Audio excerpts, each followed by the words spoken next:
بسم اللہ الرحمن الرحیم۔ مکالمہ دکاندار اور خریدار کے درمیان۔ خریدار: السلام علیکم! Exclamation mark. پھر دکاندار: وعلیکم السلام، آئیے تشریف لائیے۔ خریدار: آپ کی دکان میں رومال بھی ہوں گے؟ دکاندار: رومال ہی نہیں، جرابیں، بنیانیں، چھتریاں، سب کچھ ہے۔ خریدار: رومال دکھائیے، کوئی سستا سا سوتی ہو، یعنی سوتی کپڑے کا بنا ہو، سوتی دھاگے کا۔ دکاندار: یہ دیکھیے رومال، نہایت نفیس اور نرم۔ خریدار: آپ نے جرابوں کا ذکر کیا تھا، وہ بھی دکھائیے۔ دکاندار: رومال کے متعلق کیا فیصلہ ہے، کتنے پیش کروں؟ یہ چونکہ سوال ہے، اس کے آگے سوالیہ نشان آئے گا۔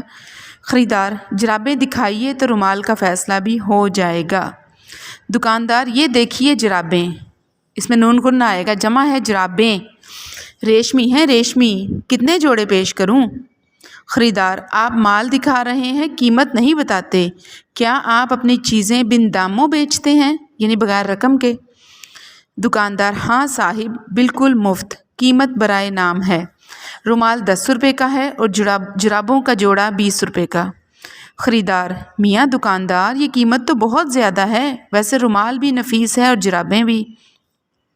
دکاندار: ہم اپنے مال کو چند پیسوں کے نفع پر بیچتے ہیں، کسی اور دکان سے دریافت کر لیں، پھر آپ کی تسلی ہو جائے گی۔ خریدار: رومال اور جرابوں کی صحیح قیمت بتائیے، میں کچھ اور چیزیں بھی خرید لوں گا۔ دکاندار: صاحب، ہماری دکان کا حساب باٹا جیسا سمجھیے۔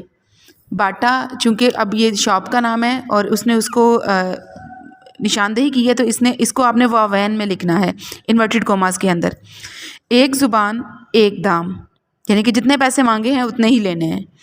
خریدار: اگر آپ سچ مچ درست کہتے ہیں تو مجھے آپ کی سچائی پر فخر ہے، اب میں سچی دکان چھوڑ کر جھوٹی دکانوں پر نہیں جاؤں گا۔ دکاندار: پھر حکم کیجیے، آپ کی قدردانی کا شکریہ۔ خریدار: 5 رومال، 5 جوڑے جراب اور ایک چھتری بھی باندھ دیجیے، مگر اچھی سی ہو۔ ان سب کے درمیان سکتہ آئے گا اور اینڈ پہ اور سے پہلے سکتہ نہیں آئے گا۔ دکاندار: یہ لیجیے، آپ کی تشریف آوری کا شکریہ۔ خریدار: رقم تو آپ نے نہ بتائی نہ وصول کی، وصول میں سوات آتا ہے، شکریہ مفت میں دے مارا۔ دکاندار: یہ لیجیے بل، کل 190 روپے ہی تو ہوئے۔ خریدار: یہ لیجیے 200 روپے، اپنی رقم وصول کیجیے اور بقایا دیجیے۔ دکاندار: یہ تو لینے کے دینے پڑ گئے۔ اچھا، آپ کی خوشی کے لیے یہ لیجیے 10 روپے۔